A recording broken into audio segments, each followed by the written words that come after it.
the man to my right. Always enjoy chatting with one of the biggest Seattle sports fans that we've met here in Los Angeles. Dave Made a Maze hits theaters and video on demand, including right here on DirecTV on August 18th. He plays Dave in Dave Made a Maze. Nick Thune, good to see you, sir. Good to see. And you can buy it on iTunes, or you can pre-order it.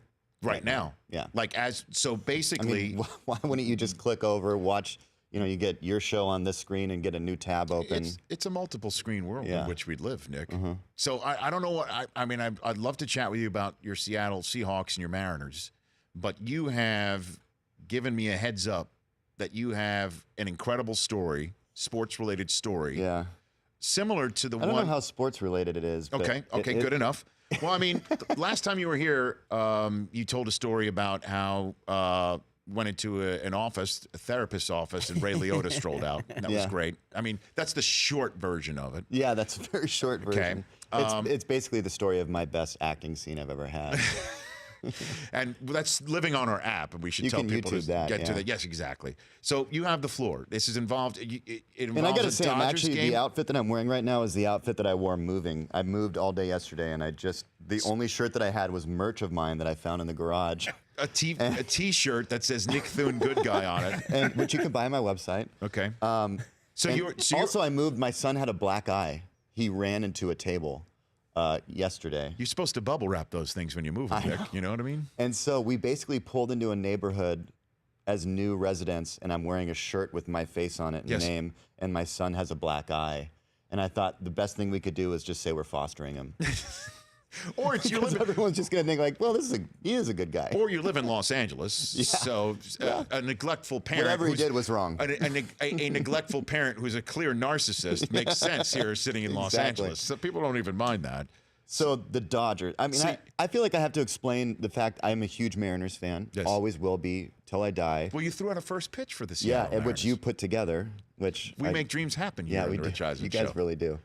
But I love baseball, and I lived so close to Dodger Stadium for so long, I invested in season tickets. Fantastic. And by the way, that's a great way to put it. Invested in season tickets in this day and age about how much these things cost. I'm going to make so much money off these things. Sure, exactly. The amount of Dodger dogs I've eaten. Yes. I know the place to get the grilled Dodger dogs, by the way, which a lot of people don't know. When you go to Dodger Stadium? Yeah.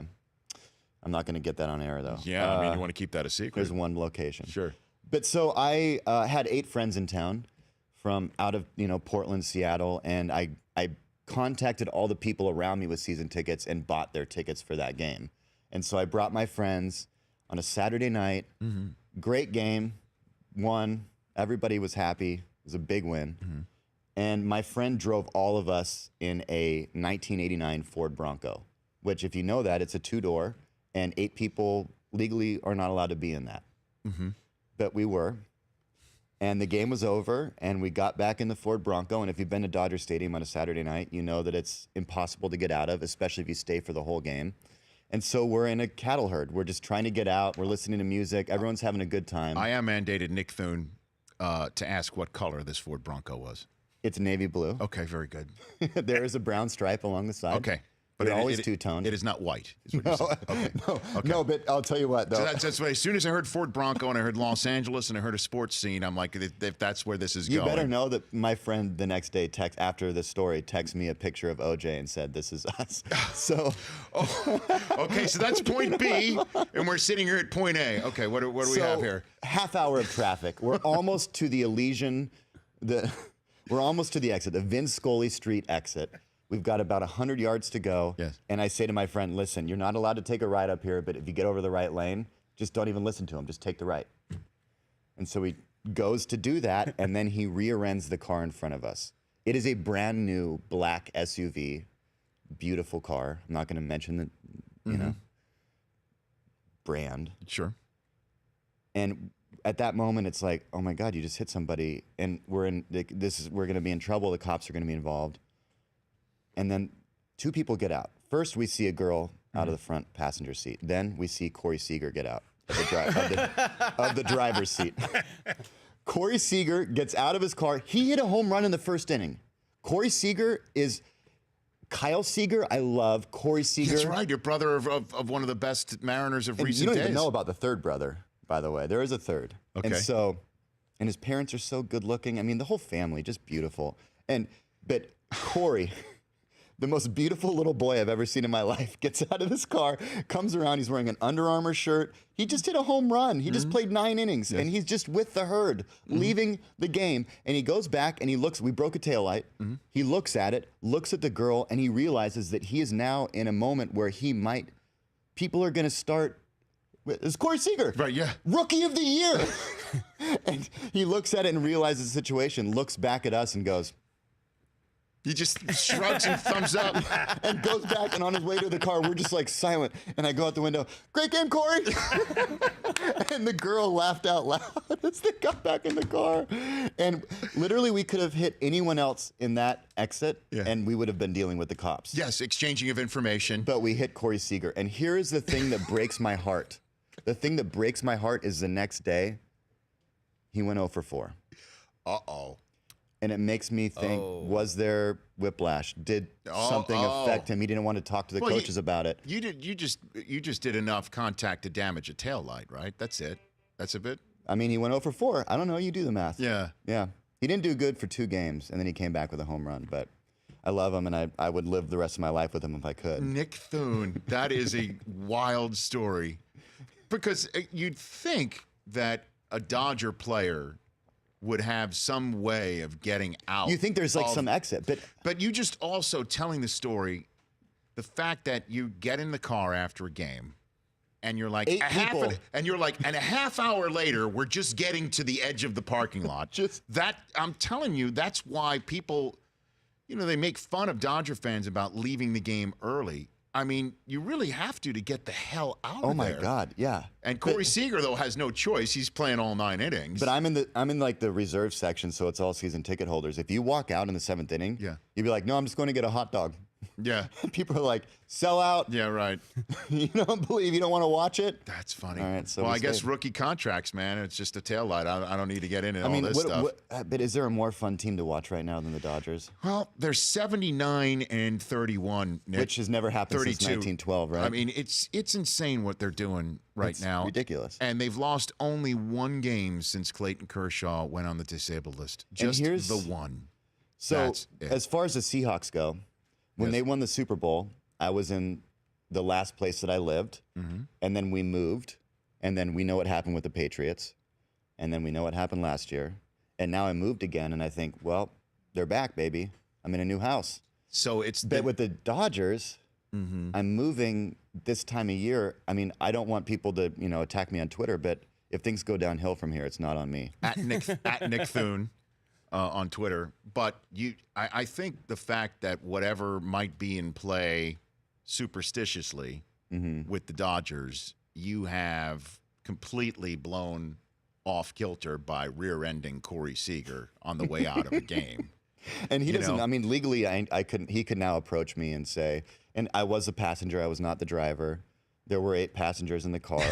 But only fits 5. There's a lot of legal issues here. Well, if there was only a legal limit if there was a legal number of people in the Ford Bronco, there might have been less weight and thus maybe never even contacting. Did you think about that? Or maybe if I didn't tell him to get in the right lane and take an illegal right turn, that might have. Who doesn't do that trying to get out of Dodgers? I mean, seriously, when it's get out of there. At any place, if you haven't left a parking lot after a game after half an hour, you begin to consider things on a Saturday that normally wouldn't. Yeah. You just wouldn't do that. But the attendance at Dodger Stadium, even on a weekday, I think is more than any other stadium. So Dave made a maze. Is that about this story? Me trying to get away from Corey. You just getting out of a parking lot? Is that what it is? I mean, technically, yeah. Yeah. We shot the movie in Glendale in 3 weeks. I mean, the movie is insane. The real main character of the movie isn't Dave. It's the maze. The art is just amazing. That's what really comes out of it. Okay. And people can go and get it on iTunes. It's here and then on August 18th in select cities and theaters on demand. Yeah, right here on DirecTV. And I've been going around and doing like little Q&As after screenings. People love it. That's great. Phenomenal. Feels good to be involved in a quality project. What do you think, before I let you go, what do you think of your Seahawks, in all seriousness? I mean, I told you I'm moving. I feel good about it. I moved because of what's been going on. But, Doug Baldwin said Russ is coming back. He's skinny. People are impressed. Also, Baldwin called him fat. Said that last year that he looked chubby. These guys just like, what are you doing? They are just they're like one wacky family. Yeah, and is what I mean, they are. I'm so glad Sherman didn't get traded because he to me he's my favorite athlete to watch because he just has an opinion and he just doesn't care. I mean, he's not afraid to say what he thinks about the NFL. He's not afraid to say what he thinks about Kaepernick. And I can't respect anybody more than him. Yeah, I'm with you, and I think that they're as good as ever. I really believe that. I mean, and Cam getting that money, like, because I remember 2 years ago that was an issue. We held out, and everybody thought, I think they are. I think they're as good as ever, and I know that's saying a lot because Marshawn's not back there. But I'm so glad Marshawn's back in the NFL. Me too. I cannot wait to watch him. I don't care he's not on our team anymore. I agree with you. I love him. Can I tell one story about him? You got it. My friend, who's a Panthers fan, who actually signed me up for the Panthers email list to be a new drummer for their band because he hates me that much, happened to be in Oakland. That's a great troll. I get a lot of emails. By the way. I get a lot of emails. Hey, the marching band's coming back. But my friend was in Oakland, and he sent me a picture of Marshawn Lynch's store, Beast Mode. And he sent me the picture and said, hey, guess where I am? And I said, buy me something. He said, never.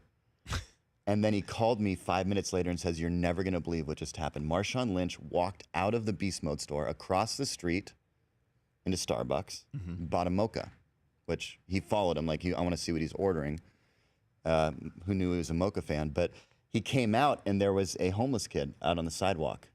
And he, with his mocha, went back into the store, grabbed the first sweatshirt on the rack, and just ripped it off, walked out of the store, threw it at the kid, got in his car and took off. Marshawn's the best, man. He's great, and he's great for the game, and he's going to be great for Oakland. And I wish I would have been and walked in the Starbucks just to see how the barista botched spelling his name on the side of his the side of his coffee. That'd be great. Good to see you, Nick Thune. Yeah, Good to thanks see for having me. You got it at Nick Thune on Twitter, Thune, and make sure you check out Dave Made a Maze in theaters, video on demand, iTunes, August 18th. Come back anytime, brother. Good luck with that move. Love it. Thanks for having me. You got back. it. And I'm glad we sent a car for you, right? Of course. Okay, because if you drove yourself, I'd warn everybody in the he was drunk in the parking lot around here. The driver. Be careful. The Rich Eisen Show, weekdays at noon Eastern on radio stations across the country and audience.